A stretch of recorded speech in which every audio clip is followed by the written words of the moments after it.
The old battle lines were re-emerging. Europe was divided again. The gap was widening, except at the Kremlin, which had just added a lovely new West Wing. At the Kremlin and on Wall Street, they said greed is good, but Macron said there's a new wolf in town.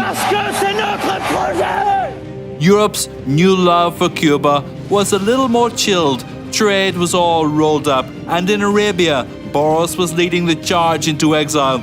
Though Theresa thought global foreign policy needed a touch of feminization. Breaking news and faking news were chasing the same market share.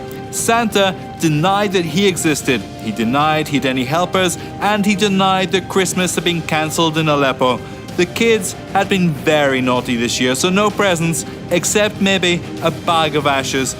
There's no hiding from this, son.